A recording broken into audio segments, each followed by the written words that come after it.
On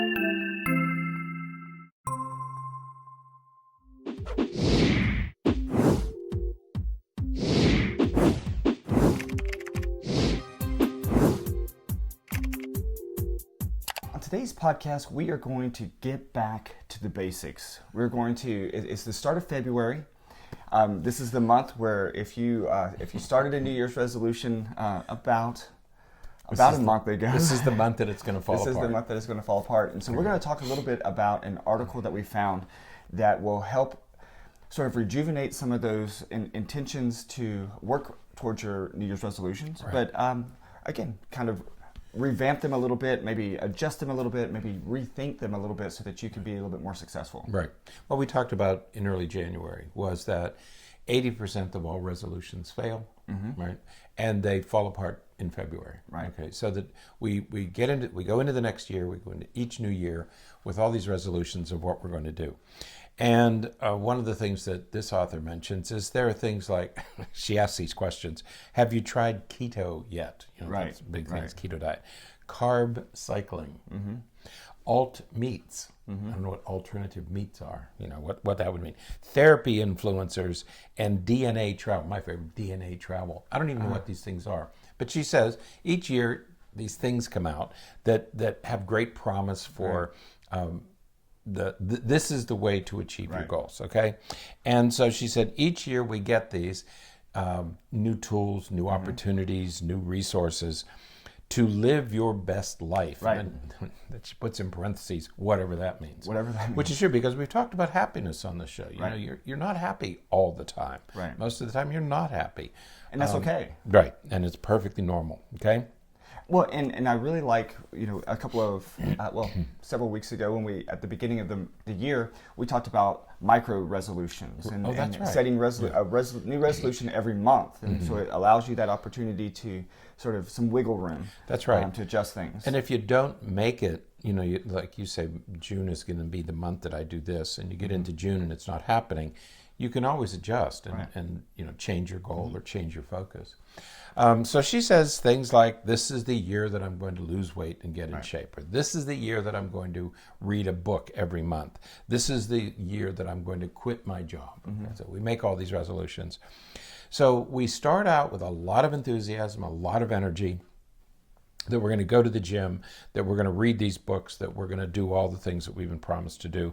And then by February, the whole thing comes apart. So why does this happen? Okay. Well, we start out with lots of motivation, as you said. Right. And that motivation is driven by a variety of things. Sometimes just the environment or the timing of the new year just gives you that little bit of a motivation to do something new.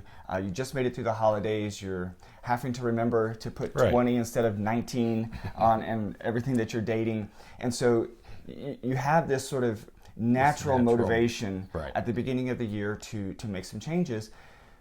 But by the time February comes around, all of these things are routine now.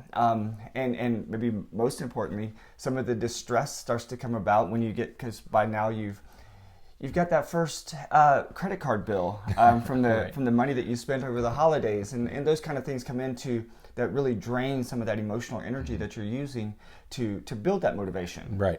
And you get back to your normal routine. Okay. Right. You're back at work, kids are back in school, and all the stressors that created the year before, in this case 2019, are all back. They all come back by mid-January. Everything is back. All the Christmas decorations are put away, the holidays are over, everybody's back in their routines, and it's those routines that put you in the place where you ended the year before. That's right, because from about mid-November to the end of the year, your routines are off. That's Everything's a little bit different because there's not just the holidays, but there's family get-togethers, there's parties, there's time off work, and all those kinds of things. And you're right, by the time you get to the end of January, everything is back to normal. Right.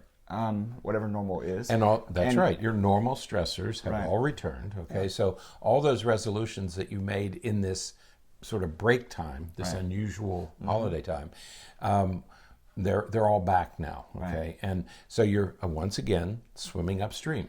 Okay, so she says there are two reasons why our resolutions typically fail. One is unrealistic expectations. Right. We have unrealistic expectations. Right. We make unrealistic expectations of ourselves. Yeah. For example, I'm going to read a novel a month. Okay, I would love to do it. I just finished a book my sister sent to me, and I thought, boy, it'd be nice if I could just keep that pace. Mm-hmm. I don't even answer all my emails every day.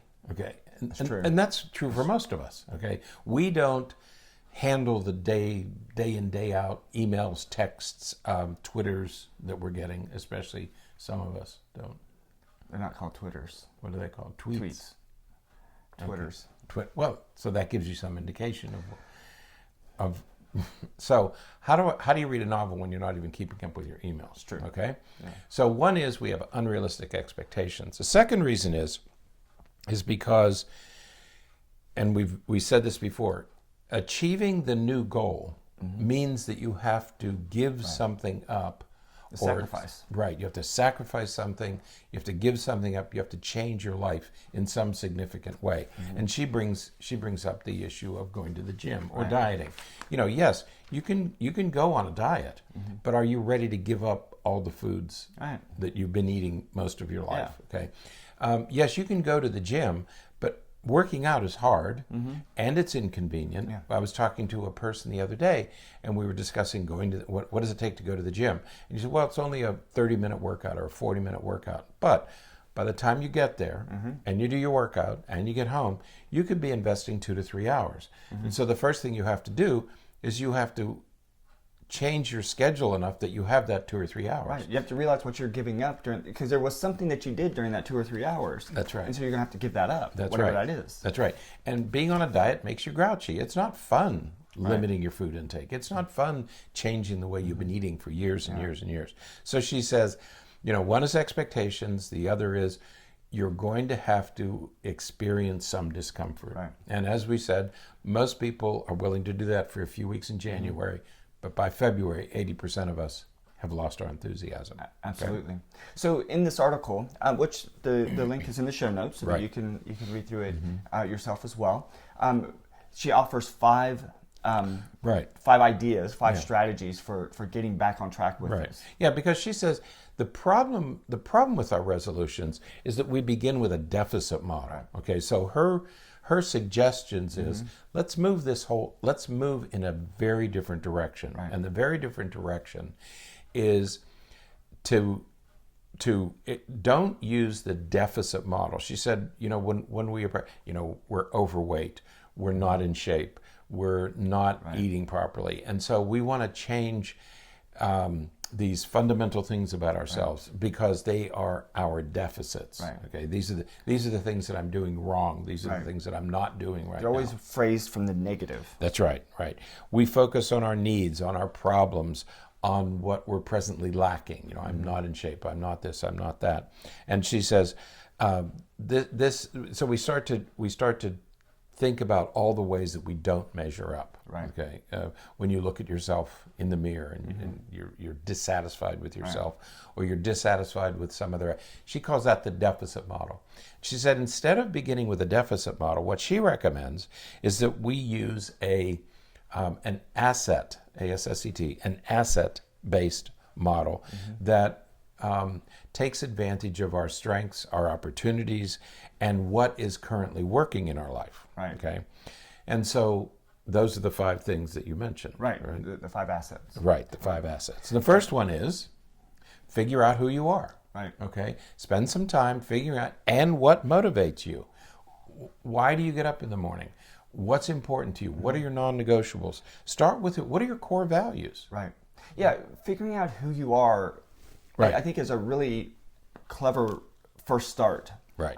When it comes to some of the recommendations she makes, because oftentimes resolutions tend to try to make us somebody else.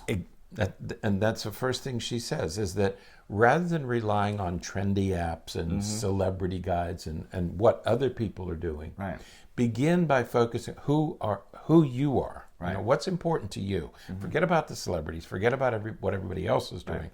What is important to you? Right. What are your core values? Right. Okay. If you've never gone to the gym before, to create a resolution that says I'm going to go to the gym 5 days a week is probably not a very good idea, because it is just not who you are. Now, It's not to say that you can't become that type of person, but you're not going to go from 0 to 5 times a week. And so we'll get to some more about the realistic expectations as we talked about a few minutes ago.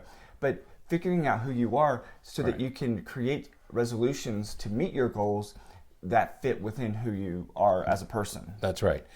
And the second piece of advice relates to this, and she says, if you're looking for what your assets are, go back and think about where you have been successful in the past. What has success looked like in the past? Okay, is it with running? Is it with walking? Is it with what have you done in the past that has felt like a success?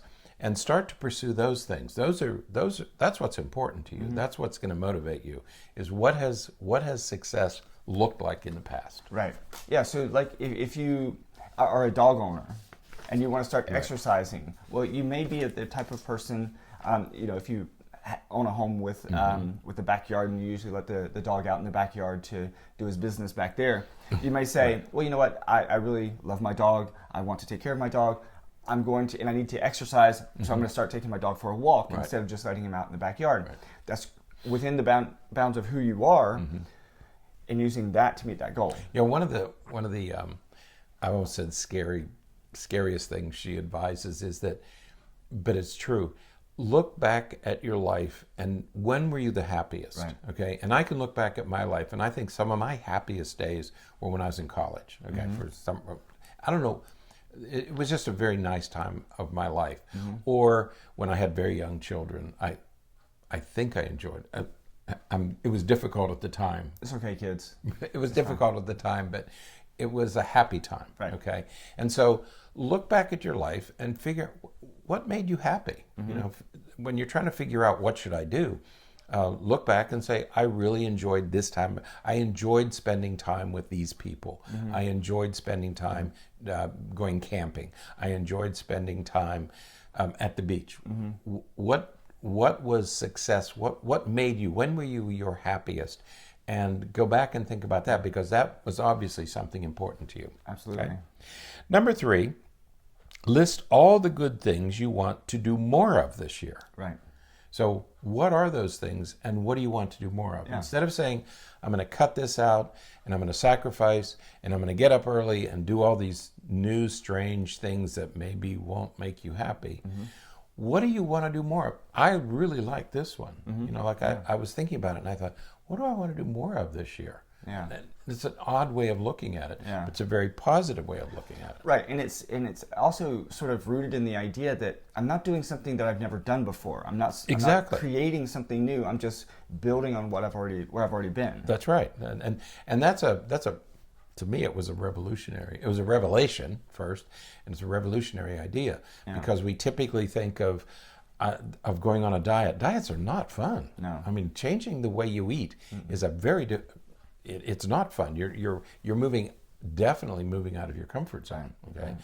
Because food sustains you, but it's also an emotional thing too. And so as soon as you change that, you're tampering with some basic things. And she said, let's get back to basics. Let's go back to what really motivates you. Right. Okay? Absolutely. And then 4th, who are your people? Right. And by who are your people, and we've talked about this before on podcasts. Who are the people who can help you get through this, and enlist them in this effort that you're trying to do. And again, if you're taking a positive approach, you can reestablish those relationships with people that you really enjoyed. Absolutely. Okay.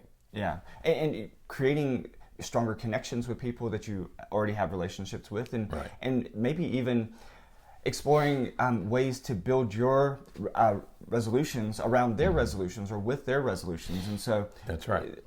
The odds are you have a friend who also wants to start exercising more, wants to start eating healthier and things like that. And so you can work together as a way to create a little bit of external motivation to kind of get you over that hump of February, so that you can maintain some of those resolutions. One of the difficulties I had in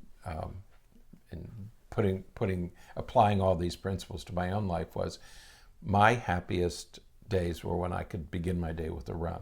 3 to 5 miles, usually about 4 or 5 miles every morning, and it just got the whole day off to a good start. It was like that Admiral,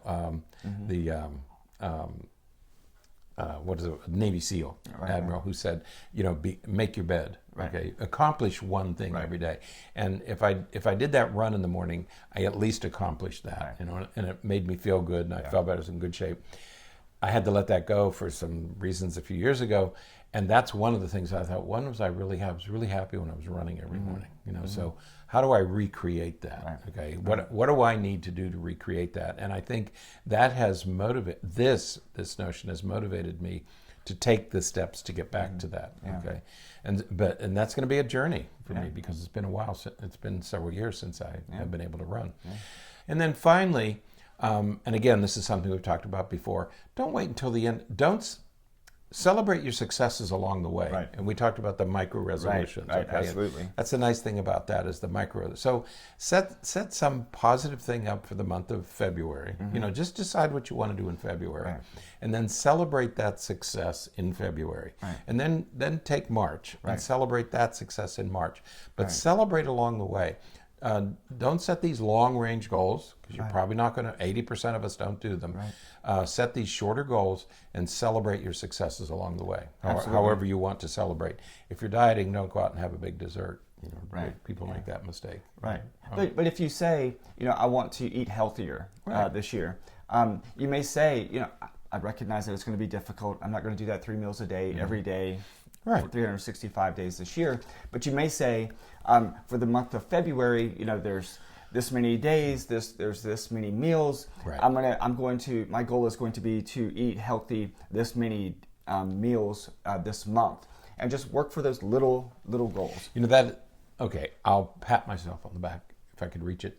I did that. I wanted to eat more fresh fruit. I decided that in January, I was going to make it my goal to eat more fresh fruit, and I have, and that's been accomplished. And now I want to do that. I think I'm going to have to do that for one more month to build a habit of buying that food, buying the things that I like, and then eating those things somehow every day is eating some fresh fruit, because it's something that you typically ignore. I mean, it's easier to open a bag than it is to peel an orange.